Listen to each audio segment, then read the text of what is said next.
ప్రేక్షకులకు నమస్కారం. డిసెంబర్ 9, 10 తారీఖుల్లో అంటే శనివారం, ఆదివారం ప్రముఖ స్టాక్ మార్కెట్ అనలిస్ట్ సుందరరామరెడ్డి గారు ETF index funds, mutual funds మీద ఎడ్యుకేటివ్ వెబినార్ కండక్ట్ చేయబోతున్నారు.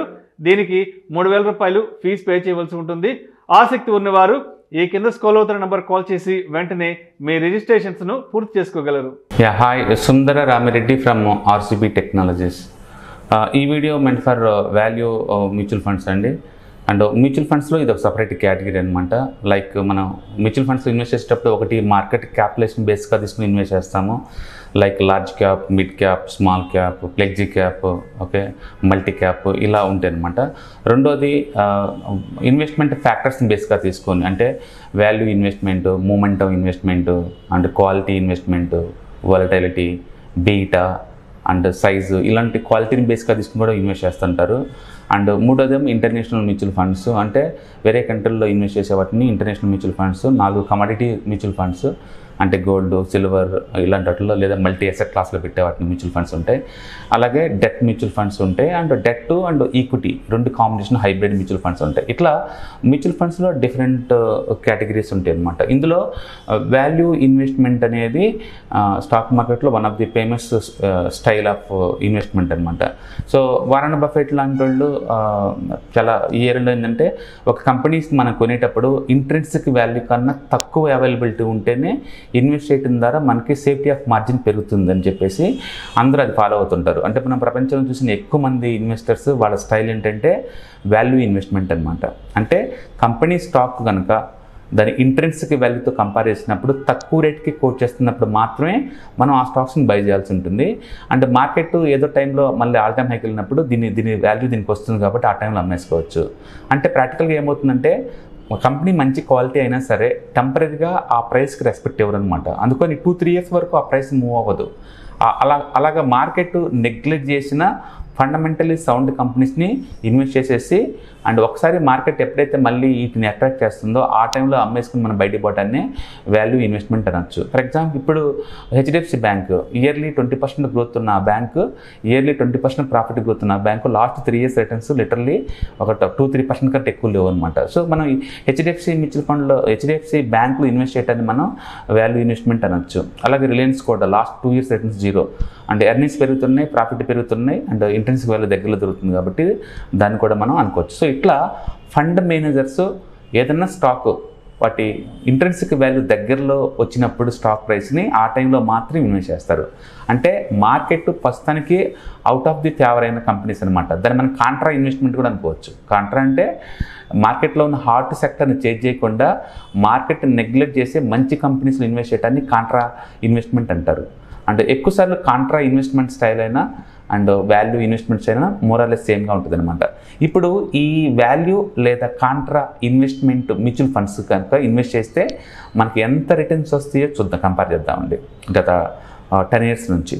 ఓకే, సో ఇందులో మనం తీసుకుంది ఎగ్జాంపుల్గా HDFC వాల్యూ ఫండ్ తీసుకున్నాం, అలాగే JM value fund, and ICICI Prudential value discovery fund, and Invesco India contra fund, and Aditya Birla sunlight pure value fund, and Tata equity PE fund, and Bandhan sterling value fund, Nippon India value fund, SBI contra fund, and Kotak India equity contra fund, HDFC capital builder value fund, and UTI value fund. So almost మార్కెట్లో లీడింగ్లో ఉన్న all value or contra mutual funds మనం తీసుకున్నాం. ఇందులో మనం చూస్తాం అనుకోండి, surprisingly లో అసెట్ మేనేజ్మెంట్ కంపెనీ ఏదైతే ఉందో JM వాల్యూ ఫండ్, ఇది ఎక్కువసారి లీడింగ్లో ఉందండి. లాస్ట్ 10 ఇయర్స్ డేటల్లో ప్రతిసారి కూడా ఇది టాప్ 1 or 2 లీడింగ్ దాంట్లో ఉంది ఈ రిటర్న్స్. ఒకసారి చూద్దాం returns wise. 20 years average returns వచ్చేసరికి ఈ కేటగిరీకి మనకి ఎనీవేర్ బిట్వీన్ 18% దాకా వస్తుందండి. 18% దాకా వస్తుంది. అండ్ ఒక్క HDFC వాల్యూ ఫండ్ ఒకటే 20% మార్కుని అందుకుందండి. మిగతా అన్ని కూడా 18-19 మధ్య ఉంది. అండ్ వరస్ట్ కేటగిరీ అంటే ఈ ఏరియాలో UTI వాల్యూ ఫండ్ అండి 13% వచ్చింది, almost 14% last 10 years average returns. అంటే 7 ఇయర్స్ పాయింట్ ఆఫ్లో మనం చూసుకుంటే కనుక ఇది యావరేజ్ మీద 17% వస్తుందండి. 3 ఇయర్స్ యావరేజ్ కనుక చూసుకుంటే ఇందులో ఒక ఫండ్ అండి JM వాల్యూ ఫండ్ ఒకటే 20% మార్కులు అందుకుంది, మిగతా మొత్తం యావరేజ్ మీద 16-17 దాకా వచ్చినాయి. 3 ఇయర్స్ కనుక చూశాను అనుకోండి, కోవిడ్ లో నుంచి బేస్ నుంచి బయటకు వస్తుంది కదా, అందుకో రిటర్న్స్ బాగానే ఉన్నాయి.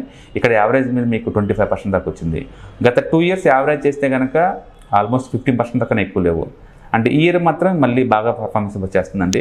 మొత్తానికి ఈ డేటా కనుక చూసుకుంటే వాల్యూ ఇన్వెస్ట్మెంట్ ద్వారా రిటర్న్స్ బాగా వస్తాయని చెప్పి మనకు ప్రూవ్ అవుతుందండి. మనం ఎంత ఎక్స్పెక్ట్ చేయొచ్చు అంటే ఈ డేటా ప్రకారం యావరేజ్ మీద ఒక 16-17% ఎక్స్పెక్ట్ చేయొచ్చు యావరేజ్ మీద వాల్యూ మ్యూచువల్ ఫండ్స్ మీద. బట్ గుర్తుపెట్టుకోండి, మనం వేరే వాటితో కంపేర్ చేసాం అనుకోండి, like mid cap, small cap mutual ఫండ్తో కంపేర్ చేసాం అనుకోండి, అవి గత 2-3 ఇయర్స్ నుంచి యావరేజ్ మీద 20-30% దాకా వస్తున్నాయండి అవి వీటితో కంపేర్ చేసినప్పుడు. ఈవెన్ 10 ఇయర్స్ యావరేజ్ చూసినా సరే, and majority small cap mutual funds అన్నీ కూడా మోర్ దెన్ 20 దాకా వస్తుంది. ఇక్కడ కూడా నీకు ఇవి 17-18 దాకా ఇస్తున్నాయి. కాబట్టి ఎవరైనా స్మాల్ క్యాప్లో రిస్క్ ఉంది అండ్ స్మాల్ క్యాప్ అంటే ఎందుకు ఇష్టపట్టలేదు అనుకున్న వాళ్ళకి బెస్ట్ ఆల్టర్నేటివ్ ఏంటంటే వాల్యూ మ్యూచువల్ ఫండ్స్కి వెళ్ళండి. అండ్ 20 ఇయర్స్ యావరేజ్ మీద మీకు 18% వచ్చే ఛాన్స్ ఉంది. వాల్యూ బయింగ్ కాబట్టి అండ్ ఇది మోస్ట్ సేఫ్ సెక్యూర్ అనమాట. ఓకే, సో ఇందులో ఎక్కువసార్లు మనకి జేఎం వాల్యూ ఫండ్ అండి చాలా చిన్న ఫండ్ మిగతా వాటి అన్నిటితో కంపేర్ చేసినప్పుడు. అన్నిటికన్నా పెద్దది ఎస్బీఐ కాంట్రా ఫండ్ అండి. ఇది 16,000 crores. ఇది one of the biggest fund. అన్నిటికన్నా చిన్న ఫండ్ అంటే జేఎం వాల్యూ ఫండ్ అండి. జస్ట్ 287 crores ఫండ్, చిన్న ఫండ్ 287 crores. చిన్న ఫండ్ అయ్యిండు కూడా పర్ఫార్మెన్స్లో మనం చూస్తే 10 ఇయర్స్ యావరేజ్ మీద సెకండ్ బెస్ట్ అండి ఇది. 10 ఇయర్స్ మీద చూస్తే అంటే 7 ఇయర్స్ యావరేజ్ మీద చూస్తే ఇది సెకండ్ బెస్ట్. అంటే 5 ఇయర్స్ యావరేజ్ చూసుకుంటే ఇది ద బెస్ట్, అది సెకండ్ బెస్ట్ అండి. అంటే 3 ఇయర్స్ యావరేజ్ కనుక చూసుకుంటే మళ్ళీ అగైన్ ఇది థర్డ్ బెస్ట్ అండి. అంటే 2 ఇయర్స్ యావరేజ్ కనుక చూసుకుంటే అగైన్ సెకండ్ బెస్ట్. అంటే టాప్ 5లో ఉంటుంది అది నిరంతరం. ఫండ్ సైజ్ చూస్తే 287 crores. అది ఎస్బీఐ కాంట్రాతో పోల్చుకుంటే అన్నిట్లో ద బెస్ట్ డీల్ చేస్తుంది ప్రతి చోట కూడా. దీన్ని బట్టి మనకి ఏమవుతుందంటే మ్యూచువల్ ఫండ్లో సైజు పెద్దగా ఉంటే పర్ఫార్మెన్స్ బాగుంటుంది అనడానికి వీల్లేదు. ఫండ్ సైజ్ తక్కువ ఉన్నా సరే క్వాలిటీ ఫండ్ మేనేజర్స్ అయితే కనుక రిటర్న్స్ బాగా వచ్చే ఛాన్స్ ఉందని చెప్పేసి జేఎం వాల్యూ ఫండ్ ప్రూవ్ చేస్తుంది అనమాట. సో ఈ డేటా మనం 10 ఇయర్స్ చూసినా, 5 ఇయర్స్ చూసినా, 2 ఇయర్స్ చూసినా, 1 చూసినా కూడా కన్సిస్టెన్సీ లెవెల్ బాగా మేనేజ్ చేస్తున్నారండి వీళ్ళు, అండ్ రిటర్న్స్ బాగా వస్తుంది అనమాట. ఓకే, సో ప్రస్తుతానికి unit value JM value fund అయితే 73 రూపీస్ దగ్గర ఉందండి. అండ్ టర్నోవర్ అంటే ఈ వాల్యూ ఫండ్స్ అన్నిటికి కూడా కొంచెం ఎక్స్పెన్స్ రేషియో ఎక్కువ ఉన్నట్టుందండి. మీరు డైరెక్ట్ మ్యూచువల్ ఫండ్స్ కానీ తీసుకుంటే తక్కువ ఉండే ఛాన్స్ ఎక్కువ ఉంది. అండ్ ఆల్మోస్ట్ ఈ ఫండ్స్ కూడా ఎక్కువ అంటే 29 ఇయర్స్ అండి. Almost HDFC capital builder 29 years నుంచి ఉందండి ఇది. అండ్ అన్నిటికన్నా లేటెస్ట్ ఎంట్రీ అంటే ఈ కేటగిరీలో 13 ఇయర్స్ హెచ్ఎస్బిసి వాల్యూ ఫండ్ అనమాట. మొత్తానికైతే మనం వాల్యూ ఇన్వెస్ట్మెంట్ స్టైల్ ద్వారా ఇన్వెస్ట్మెంట్ చేస్తే మనకి యావరేజ్ రిటర్న్స్ 10 ఇయర్స్ పాయింట్ ఆఫ్లో చూసుకుంటే 17-18% వచ్చే ఛాన్స్ ఉందని చెప్పేసి మనకు అర్థమవుద్ది.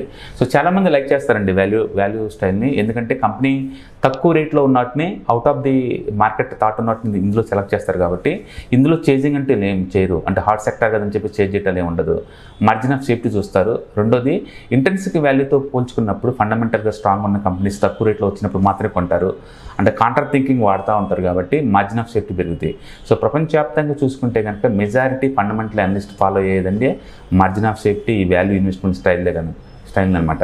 కాబట్టి మీరు కూడా ఒక ఇన్వెస్ట్మెంట్ పర్సనాలిటీ అయి ఉండి సేఫ్టీ ఇంపార్టెంట్, నిజమైన ఇన్వెస్ట్మెంట్ ఫిలాసఫీని ఫాలో అవుతానని కనుక మీరు అనుకుంటే కనుక ఈ వాల్యూ థీమ్ మీద మీరు ఇన్వెస్ట్ చేసుకోవచ్చు. బట్ పర్సనల్గా నన్ను అడిగితే మాత్రం నేను మార్కెట్ క్యాపిటలైజేషన్కి వెళ్తానండి.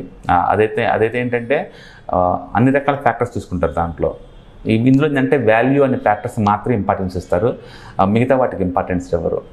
మిగతా ఎలిమెంట్స్ ఏదైతే ఉన్నాయో మూమెంటం కావచ్చు లేదా మార్కెట్ క్యాపిటలైజేషన్ కావచ్చు వాటికి ఏం ఇంపార్టెన్స్ ఇవ్వరు. ఇక్కడ స్టాక్ మంచిదైనా సరే ఇంటెన్సిక్ వాల్యూ దగ్గరలో ఉంటేనే కొంటారు వీళ్ళు.